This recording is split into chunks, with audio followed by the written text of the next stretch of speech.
ठरलं तर मग या मालिकेचा 8 नोव्हेंबरचा रिव्ह्यू तुम्ही ऐकत आहात प्रेक्षकांनो. आणि आज तर मालिका एकदम फास्टच दाखवली आहे त्यांनी. काय काय झालंय ना ते बघत राहा. म्हणजे डायरेक्ट आता मधुभाऊंना कोर्टात नेण्यात येते बरं का प्रेक्षकांनो. आता या अर्जुनने खूप मोठा डिसिजन घेतलाय सायलीमुळे. तर आता आपण बघतोय आजचा भाग. तर हे प्रतापराव या प्रियाला ओरडतात की तू पुन्हा इथे येण्याचे कष्ट घेऊ नकोस. पूर्ण इथे येतील ना तेव्हा आम्ही त्यांना सांगूच हे सगळं, कारण या घराचं गेट तुझ्यासाठी कधीही उघडं नसणार आहे. पण आता या प्रतापरावांच्या बोलण्यामुळे रविराज, प्रतिमा दोघेही खूप हर्ट झालेत. रॅदर ते प्रियाच्या वागणुकीमुळेच हर्ट झालेत. रविराज म्हणतात या मुलीला जन्माला घालायची खरंच कधी लाज वाटेल ना, असं स्वप्नातही वाटलं नव्हतं मला. रविराज खूप हर्ट होतात आणि तिथून निघून जातात. किती लाजिरवाणी गोष्ट आहे प्रेक्षकांनो ही. आता ही प्रिया त्यांच्या मागे मागे निघते आणि म्हणते बाबा बाबा प्लीज ऐकून घ्या ना माझं. आता प्रतिमा त्या चक्क हात जोडतात प्रेक्षकांनो जाताना या सगळ्या सुभेदार फॅमिलींच्या पुढे. पण आता प्रतिमाने हात जोडल्यावर प्रतापरावांच्या डोळ्यात टचकन पाणी येतंय. सगळेजण म्हणतात अगं प्रतिमा हात नको जोडूस ग. प्रतापराव म्हणतात अगं हे प्रतिमा, अगं काय हे, अगं तू का हात जोडतेस? जे काही घडलंय ना त्यात तुझा आणि रविराजचा दोष नाहीये ग प्रतिमा. आणि हे बघ प्रतिमा, हे घर तुमचं होतं आणि राहील. तुम्ही इथे कधीही येऊ जाऊ शकता. आता त्यांनी असं म्हटल्यानंतर आता या प्रतापरावांनी असं बोलल्यानंतर या प्रतिमा आत्याचे डोळे जरा पाणावलेत बरं का. आणि त्या काहीही न बोलता तिथून निघून जातात. बिचारा प्रतिमा, खरंच काय ती प्रिया यांच्या नशिबाला आली आहे कोणाच ठाऊक. प्रतिमात्या गेल्यानंतर आता अस्मिता म्हणते अर्जुन तन्वीला ट्रॅप करणार होता, सगळ्यांना माहिती होतं ना, मला का नाही सांगितलं. आता अश्विन म्हणतो कारण तू शॉपिंगला गेली होतीस ना. आणि काय ग अस्मिता ताई, एवढं सगळं झालं त्यानंतर तुला फक्त एवढाच प्रश्न पडला काय ग. आता लगेच या कल्पनाताई म्हणतात खरा प्रश्न तर हा होता की ही तन्वी अशी का वागली. तिने आपल्या घरातल्या सगळ्यांना एवढं दुखावलंय ना, तिला कळलं तरी का हे सगळं तिने काय केलंय ते. आता हे प्रतापराव म्हणतात की अरे अर्जुन, पण तन्वीचा हा खोटेपणा तुझ्या कधी लक्षात आला रे. म्हणजे आता यांनी दाखवलंय बरं का प्रेक्षकांनो, अर्जुनला कसं कळलं त्या साने वकिलांकडनं ते सगळं या म्हणजे अर्जुन सायलीने आता या प्रतापरावांना आणि घरच्यांना सांगितलंय.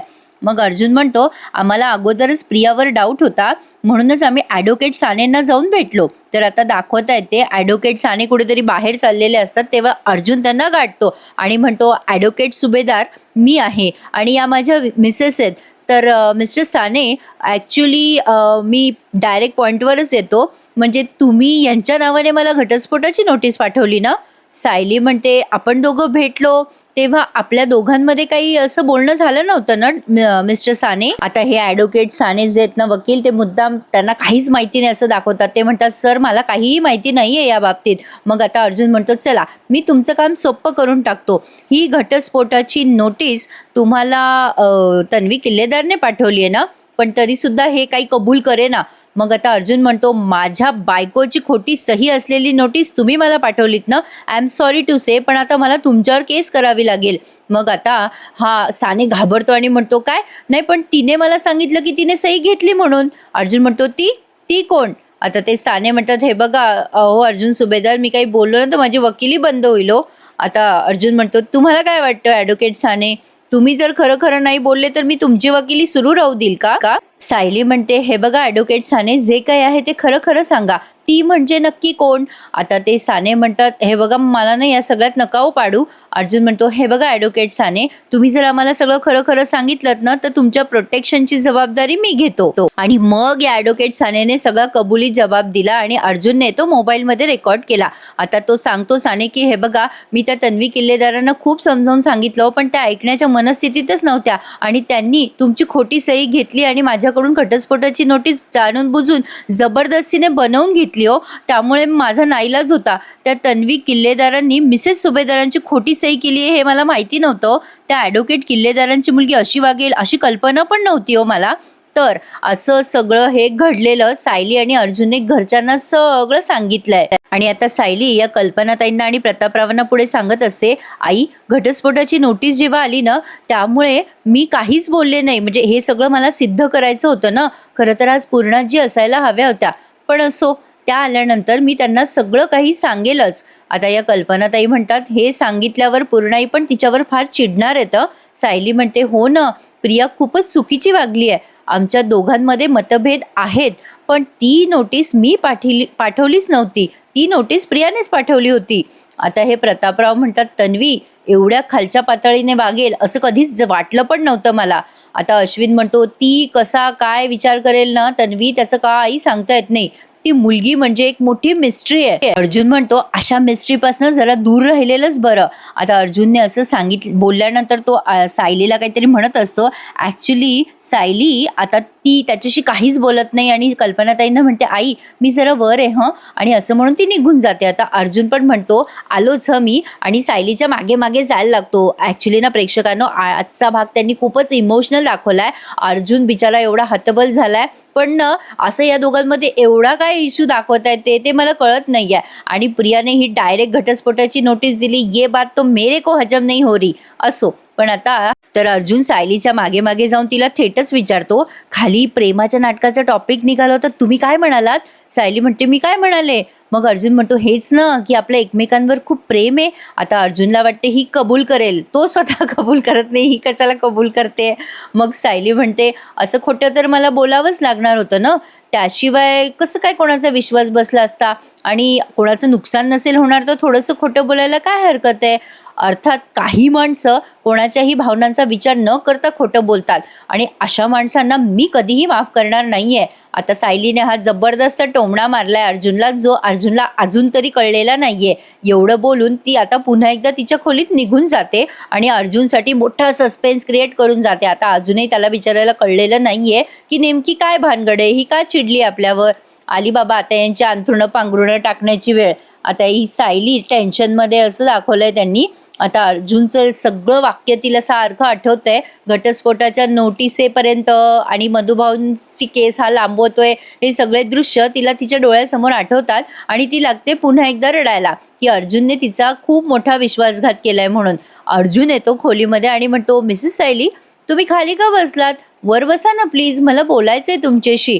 आता ती काही बोले ना. अर्जुन तिच्या बाजूला बसतो आणि म्हणतो, अरे एवढं काय टेन्शन घेताय तुम्ही मिसेस सायली? अहो तन्वीचं खरं रूप आलं ना सगळ्यांसमोर. आता सिनियर काही तिला माफ करणार नाही आणि डिवोर्सची नोटीस खोटी होती म्हणून घरचे सगळे रिलॅक्स पण आहेत. पण तुम्हाला काय झालं? तुम्ही नाराज आहात का? बोला ना काहीतरी. आता ही तिथे डोळे लावून अशी पडून राहते. अर्जुनला अजूनही कळेना काय झालंय. आता त्याला असं वाटतं की काय कारण आहे, हिला विचारावं मनापासनं. आता सायली डोळे मिटून अशी तिथे उशी लावून पडली आहे. आणि काय ना प्रेक्षकांनो, मुळात मला असं म्हणायचंय की सायलीला अर्जुनवर एवढा तर विश्वास असायला हवा होता ना, की अर्जुनने जर असं बोललंय की मी केस लांबवतोय तर नक्कीच त्यामागे काहीतरी कारण आहे. कारण न विचारता हिने डायरेक्ट त्याला फरमानच सोडलंय. तर काय झालं ते बघत राहा. अर्जुन म्हणतो, हे बघा मिसेस सायली तुम्ही का नाराज आहात? मला कसं कळेल तुम्ही बोललं नाहीत तर?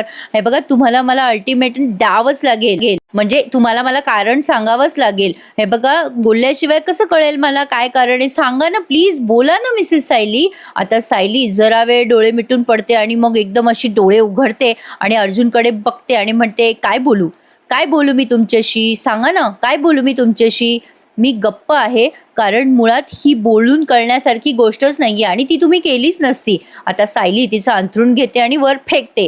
अर्जुन म्हणतो, काय झालंय असं? मी काय केलंय? सायली आता खूप चिडलेली असते. ती म्हणते, विश्वासघात केलाय तुम्ही माझा आणि मधुभाऊंचा विश्वासघात. तुम्ही फसवलं मला. एकीकडे हे दाखवत राहिलात की मधुभाऊंना सोडवण्याचे प्रयत्न करतायत आणि दुसरीकडे त्यांची केस लांबवताय. अर्जुन म्हणतो, मी मधुभाऊंची केस लांबवली? आता सायली म्हणते, हो तुम्ही मधुभाऊंची केस लांबवली आणि आता तुम्ही असं म्हणू नका की तुम्ही हे केलेलं नाहीये. मी स्वतः ऐकले तुम्हाला असं बोलताना. आता बघा प्रेक्षकांनो, आत्ताशी त्याला आठवलंय अर्जुनला की अरे हां, चैतन्य आणि मी बोलत होतो तेव्हा कदाचित यांनी ऐकलं असावं. पण आता मला सांगा प्रेक्षकांनो, अर्जुनने सुद्धा हिला एक्सप्लेनेशन दिलेलं नाहीये की बाई मी अशा अशा कारणामुळे असं म्हणलो. म्हणजे त्याने आतापर्यंत जे काही प्रयत्न केले ना ते सगळे केरात गेलेले आहेत. कारण त्याने एवढं सगळं केलंय तरी सुद्धा सायली त्याच्यावर असा आरोप करते, हे मला आवडलेलं नाहीये. म्हणजे खरं तर त्यांनी असा ट्रॅक दाखवायची गरजच नव्हती. का असं दाखवताय कोणास ठाऊक. त्यापेक्षा या दोघांचं प्रपोज दाखवून त्यांचा गुण्यागोविंदाने संसार दाखवला ना तर ते बघायला जास्ती छान वाटेल. त्यातही बऱ्याचशा गोष्टी यांना दाखवता आल्या असत्या. असो, पण आता सायली जे जे काही सांगते ना ते सगळं अर्जुनला आठवतं की अरे हां, चैतन्य आणि मी बोलत होतो तेव्हा हिने ऐकलं वाटतं. आणि त्याला सगळं हे आठवून आता धक्का बसलाय. आता तो तिला सांगत असतो, की "हे बघा, मी असं काही बोलायच्या प्रयत्नात नव्हतो. अहो, माझं ऐकून घ्या." मग आता ही सायली म्हणते, सगळ्यात जास्त मी तुमच्यावर विश्वास ठेवला होता सर, आणि उद्या जर तुम्ही म्हणला असतात ना मला, की मधुभाऊंचा हात सोडून दरीत उडी मार, तरी मी ती मारली असती. तेही अगदी डोळे झाकून. पण आता लक्षात येतंय माझ्या, की मी हे सगळं करून चुकून बसली आहे. म्हणजे हेच केलंय मी, तुमच्यावर विश्वास ठेवला आणि स्वतःचा कपाळमोक्ष करून घेतलाय. आता मात्र सगळीकडे अंधार दिसतोय मला. आपण ज्या व्यक्तीवर विश्वास ठेवतो, ज्या व्यक्तीवरती अगदी डोळे मिटून विश्वास ठेवतो ना, जेव्हा तीच व्यक्ती विश्वासघात करते ना, तेव्हा काय दुःख होतं ना, ते तुम्हाला नाही माहिती. नाही कळणार हो तुम्हाला. आता हा अर्जुन बिचारा फक्त तिथे मान असं खाली घालून उभा आहे. सायली त्याच्यावरती बरेच आरोप करतीये. पण मला असं वाटतं प्रेक्षकांनो, अर्जुनने एकदा तरी त्याच्या बाजूने सांगायला हवं होतं. म्हणजे ॲटलीस्ट नको देऊ बाबा प्रेमाची कबुली, पण त्याने सांगायला हवं होतं, की तुम्ही इथून जाऊ नये म्हणून मी असं बोललो. ॲटलीस्ट पुढे तिच्या काही ना काही लक्षात आलं एवढं तर दाखवायला पाहिजे होतं ना. शिबाई, मला नाही आवडलं हे. आता काय बोलू प्रेक्षकांनो, जे मनात खरं खरं आहे ना, ते मी तुम्हाला सगळं सांगत असते. पण रविराजांचा प्रचंड संताप झालेला आहे या प्रियामुळे. आता हिचं काहीतरी दाखवावं त्यांनी, नाही तर नेहमीप्रमाणे ही सुटली असं दाखवू नये. आता प्रतिमात्या सुद्धा मागेच उभ्या आहेत बरं का. प्रतिमात्याला कळतंय हा काहीतरी मोठा तमाशा होणार आहे आता. आता ही प्रिया त्या प्रतिमात्याकडे बघत असते, पुन्हा मागे बघत असते आणि दरवाजाकडे जोरजोरात दरवाजा वाजवून म्हणते, "बाबा उघडा ना दार. अहो, मला कळतंय मी चूक केली आहे. मला मला माफ करा ना बाबा. मला कळत नाही हो मला कधी कधी काय होतं ते. बाबा प्लीज माझी चुकी पोटात घाला ना. प्लीज बाबा दार उघडा ना." आता खूप वेळ दरवाजा वाजवते ती. प्रतिमात्या तिच्याकडे नुसत्या बघत असतात, की ही काय करते, कशी वागते. आता प्रतिमात्याकडे बघते ही प्रिया आणि म्हणते, "ए आई, अगं आई, तू तरी बोल ना गं बाबांशी, समजून सांग ना बाबांना." आता ही हातबीत जोडून उभी आहे बरं का त्या प्रतिमात्या समोर. पण आता प्रतिमात्या हिला नेहमीप्रमाणे अजिबात भाव देत नाहीत आणि म्हणते, "रविराज, जरा दार उघडाल का? मला तुमच्याशी बोलायचंय." मग आता बघा प्रेक्षकांनो, रविराजांनी लगेच दरवाजा उघडलाय प्रतिमात्याच्या एका शब्दावर. आणि आता रविराज त्या प्रियाला म्हणतात, "तू तिथेच थांब गा. प्रतिमाला आत येऊ दे. प्रतिमा, तू आत ये फक्त." प्रतिमा त्या आता आतमध्ये जातात आणि मग हे रविराज दरवाजा लावून टाकतात. ही बसते बाहेर. पण आता दरवाजा लावल्यानंतर ही दातोट खायला लागते बरं का. खरं तर प्रेक्षकांनो, प्रिया एवढी स्मार्ट मुलगी आहे, मी तुम्हाला काल पण म्हटले. आणि तिच्या हे लक्षात येऊ नये का, की आपण असा उद्योग केल्यावर तो रविराजांना कळेल म्हणून. हे पण जरा कळण्याच्या पलीकडेच आहे. तर आता अर्जुन बघा प्रेक्षकांनो, इतका हतबल झालेला दाखवलाय. आता अर्जुन हात जोडून तिच्या पायाशी पडतो. एवढंच नाही, तो तिच्या पाया पण पडतो. आता तो म्हणत असतो, "प्लीज मिसेस सायली, मी माफी मागतो तुमची. माझ्याकडनं खूप मोठी चूक झाली आहे. मला माफ करा मिसेस सायली." आता तो खूप रडतोय बिचारा. एवढा मोठा धडधाकट पुरुष तो. खरंच प्रेक्षकांनो, बायकांमुळे पुरुष इतके हळवे होतात का हो. आता बघा ती सायली डोळे मिटते आणि म्हणते, "तुम्ही माफी मागायची गरज नाहीये सर." आता अर्जुन म्हणतो, "गरज आहे. माझ्याकडनं गुन्हा घडलाय, खूप मोठा गुन्हा. मी माफी मागतो तुमची. प्लीज मला माफ करा." आता यावरनं कळतंय प्रेक्षकांनो, अर्जुन सायलीच्या किती प्रेमात येते. पण सायली मात्र प्रेमामध्ये कमी पडली आहे माझ्या मते. कारण तिने अर्जुनवर विश्वास ठेवायला हवा होता. ॲटलिस्ट एकदा तरी विचारायचं. एवढं संभाषण दाखवलं त्यांनी या दोघांचं, पण एकदाही सायली म्हणत नाही, की तुम्ही असं का बोललात. अरे देवा, काय बोलू आता. आता ही सायली अर्जुनचा हात धरते आणि म्हणते, "सर, हे बघा, तुम्ही रडणं थांबवा बरं. प्लीज तुम्ही रडणं थांबवा. मला तुम्हाला असं नाही बघवलं जाते." अर्जुन म्हणत असतो, "तुम्ही आधी म्हणा मला माफ केलं म्हणून." तो खूप रडत असतो आता तिच्या पायाशी बसून आणि म्हणत असतो, "मला माफ करा ना सायली." आता सायली म्हणते, "तुमची चूक एवढी मोठी आहे ना सर, की तू किती वेळेला माफी मागितली ना, तरी मी तुम्हाला माफ करू शकणारच नाहीये." आता तुम्हाला आज सायलीचा खूप राग येणार आहे. आता अर्जुन म्हणतो, "हो, माझी चूक मोठी आहे, मला कळतंय मिसेस सायली. काही सेकंदासाठी मी विचार केला होता, की मधुभाऊंची केस लांबवली तर काय होईल. माझं विचार करणं सुद्धा अनएथिकल होतं, हे मला कळतंय मिसेस सायली. प्लीज मला माफ करा ना." मग आता ही सायली त्या अर्जुनला म्हणते, "तुम्ही फक्त विचारच नाही केला, तर तो विचार तुम्ही अंमलात आणला." आता त्याने अंमलात कधी आणला हे नाही कळलं बाबा मला.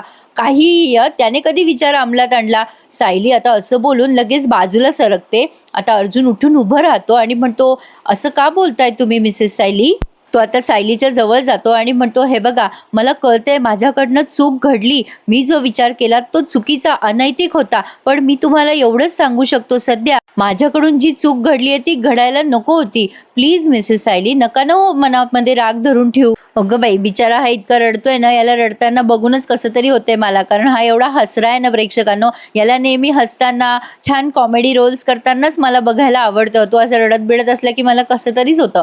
असो तर आता तो इतका रडतोय बिचारा आणि शेवटी आता तिला म्हणतो की हवं तर मी तुमच्या पाया पडतो, खरंच मला माफ करा हो. आता सायली म्हणते, प्लीज प्लीज सर तुम्ही असं नका ना करू, हे बघा मला त्रास होतोय तुमच्या अशा वागण्याचा, असं नका करू. सायली जरा निष्ठुरच झालेली दाखवली आहे त्यांनी आज. आता ही सायली म्हणते, हे बघा सर मी तुम्हाला फक्त माझ्या रागाचं कारण सांगितलंय, म्हणजे सॉरी ही म्हणते की मी तुम्हाला फक्त माझ्या वेदनेचं कारण सांगितलंय, माझ्या रागाचं कारण हे नाहीच आहे, हे माझ्या रागाचं नाही माझ्या वेदनेचं कारण होतं असं ती म्हणते अर्जुनला. आणि म्हणते आपण हा विषय इथेच बंद करूया का. आता तिथून निघून जात असते. आता हा बिचारा तडफड तडफड करतोय, हा तिचा हात धरतो एकदम आणि म्हणतो, मिसेस सायली थांबा ना प्लीज, तुम्ही अशा मूडमध्ये खाली जाऊ नका ना, मम्मानी जर तुम्हाला असं नाराज झालेलं बघितलं तर ती सुद्धा पुन्हा नाराज होईल हो, तिला वाटेल की आपल्या दोघांमधली भांडण अजून मिटलेली नाहीये, प्लीज मिसेस सायली. आता ही सायली म्हणते, मला जर घरच्यांना नाराज करायचं असतं तर मी कधीच नाराज केलं असतं, कोणालाही काहीही कळू न देता मी वकिलांचे उमरे झिजवत होते. साने वकिलांचा जो काही त्रास घरच्यांना झालाय तो माझ्यामुळे नाही झालाय सर, तो प्रियामुळे झालाय. आणि मधुभाऊंची केस घेणार का हेच विचारायला मी साने वकिलांकडे गेले होते. आता हे ऐकल्यानंतर अर्जुनला खूप त्रास होतोय अजून. आता सायली म्हणते, कोणाला काही कळूही द्यायचं नव्हतं आणि मधुभाऊंना सोडवायचंही आहे, हे सगळं मलाच करावं लागणार आहे ना, दुसरं कोण करणार. आता त्या अर्जुनच्या डोळ्यातून टपटप पाणी आलंय पुन्हा. अर्जुन म्हणतो, तुम्ही मधुभाऊंसाठी दुसरा वकील शोधताय. सायली म्हणते, मग काय करू मी, माझ्या वकिलाने तर दगा दिलाच ना मला, जे काय करायचंय ते मलाच करावं लागणार ना. अर्जुन सायलीला म्हणतो, ठीक आहे मिसेस सायली, म्हणजे एवढं सगळं झाल्यावरही याच्या संयमाची कमाल वाटली मला. अर्जुन म्हणतो, ठीक आहे तुमच्या फिलिंग्स मला कळतायत, आता मी तुम्ही बोलल्याशिवाय तुमच्याशी पुढे राहून बोलायला येणार नाही, तुम्ही नॉर्मली वागाल असा मी फोर्सही तुम्हाला करणार नाही, तुमच्या मनात येईल तेव्हाच तुम्ही माझ्याशी बोला. सायली म्हणते, ठीक आहे, तसंही आपलं नातं नॉर्मल नव्हतंच ना कधीच सर, गेले 1.5 वर्ष जसं ते होतं तसं ते आता राहणार नाहीये. आता हे बोलायची हिला गरजच नव्हती. सायली म्हणते, तुम्ही आता काळजी करू नका, तुम्हाला जेवढी काळजी आहे ना घरच्यांची तेवढीच मला पण काळजी आहे. सणासुदीला मी त्यांना त्रास नाही देणार, पण दिवाळीनंतर मी इथून नक्कीच निघून जाणार. अरे बापरे, असं बोलल्यानंतर याला धक्काच बसलाय. अर्जुन म्हणतो, नाही नाही नाही नाही नका ना जाऊ तुम्ही मिसेस सायली. आता सायली म्हणते, पण मधुभाऊंना तुम्हाला सोडवायचंच नाहीये ना, तुम्हाला जर त्यांना सोडवण्यात इंटरेस्टच नाहीये तर मग कसलं कॉन्ट्रॅक्ट आणि कसलं लग्न. असं बोलून आता सायलीने अजून हट केलंय त्या अर्जुनला. अगं बाई तो खूपच रडायला लागलाय आता. आता तो म्हणत असतो, नका न असं करू मिसेस सायली, हे बघा माझ्यावर विश्वास ठेवा हो तुम्ही, हे बघा दिवाळीपर्यंत मी करेल ना काहीतरी, मी सांगतो ना तुम्हाला, मी दिवाळीमध्ये ना. आता ही पुन्हा म्हणते, काय होणार आहे दिवाळीनंतर, सांगा ना काय होणार काय दिवाळीनंतर.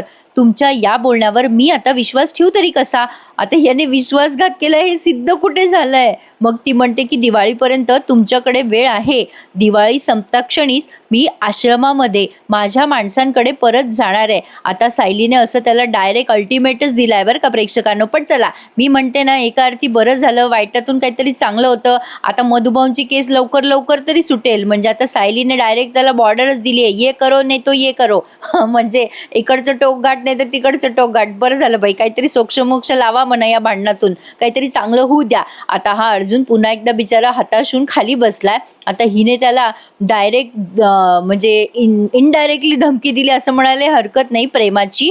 आता मात्र या सायलीलाही सारखा अर्जुनचं बोलणं आठवतं, म्हणजे तिथं उभे उभे यांना एकमेकांचं बोलणं आठवतं बरं का आणि आता सायली रडायला लागते आणि तिथून निघून जाते आणि अर्जुन पण खूप रडतो आणि आता तो पेटून उठलेला आहे. सायली चिडली आहे, त्यामुळे आता त्याने ठरवलंय काही झालं तरी आता मधुभाऊंच्या केसचा निकाल लावायचा म्हणजे लावायचाच. आता बघत राहूया प्रेक्षकांनो. हा अर्जुन आता पेटून उठलाय, त्यामुळे तो आता सगळे पुरावे कोर्टामध्ये सादर करणार आहे. म्हणजे ते मधुभाऊंचे ठसे बिसे, साक्षीचे ठसे होते, तिने ते ठसे उमटवलेच नाही, हे सगळं तो कोर्टामध्ये आता सिद्ध करणार आहे. त्यामुळे आता पुन्हा एकदा आपल्याला कोर्टाचे सीन बघायला मिळणार यात शंका नाही. आणि डायरेक्टली त्यांनी पुढचा प्रोमो तोच दाखवलाय. हा पण याची शाश्वती नाही बरं का की डायरेक्ट ते उद्या हेच दाखवतील म्हणून, कारण येते पुढच्या आठवड्यात पण लांबणी जमिनीवर टाकू शकतात.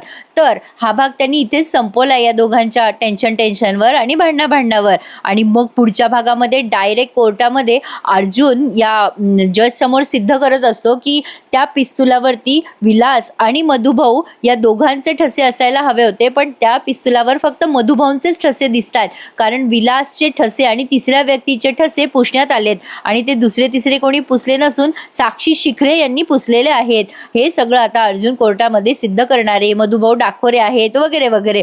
तरी सुद्धा यांनी खूप मुद्दे सोडून दिलेत ना प्रेक्षकांनो, नाहीतर मालिका आतापर्यंत केव्हाच संपली असती. असो, मालिका लांबवण्यासाठीच ते हे सगळं करतात. तर आता बघूयात अर्जुन आणि सायलीच्या भांडणामधनं नक्की काहीतरी चांगलं होणार याची आशा करूयात. काय ना प्रेक्षकांनो, मी नेहमी पॉझिटिव्ह विचार करत असते. काही दाखवलं ना तरी काहीतरी चांगलं होणार याची आपण सतत अपेक्षा करूयात. सॉरी आणि आज खूप उशीर झाला. आज आमचं पाणीबाई आलंच नाही लवकर, त्यामुळे आज खूप उशीर झाला. तर आता बघूया अर्जुन ही केस कशी सॉल्व्ह करतोय ते. येणारे सगळेच भाग पुढचे इंटरेस्टिंग असणार आहे. ज्यांनी कोणी अजूनही चॅनल नसेल सबस्क्राईब केले त्यांनी नक्की चॅनलला सबस्क्राईब. आणि हो प्रेक्षकांनो, आता रविराज आणि प्रतिमा दोघेही मिळून या प्रियाचं नक्की लग्न लावतील बरं का. म्हणजे मला तरी वाटतं तोच एक उपाय आहे त्यांच्या पुढे. आता बघत राहूया, कारण मालिका आता इंटरेस्टिंग ट्विस्टवर येणार आहे हे मात्र खरं आहे. तर आजचा भाग कसा वाटला आम्हाला कमेंट करून नक्की कळवा. तुमच्या कमेंटची मी वाट बघेल. आणि ज्यांनी चॅनल नसेल सबस्क्राईब केले त्यांनी नक्की चॅनल सबस्क्राईब करा. भेटूयात उद्या सकाळी पुन्हा एकदा, ठरलं तर मग या मालिकेच्या नवीन रिव्ह्यू सहित. धन्यवाद.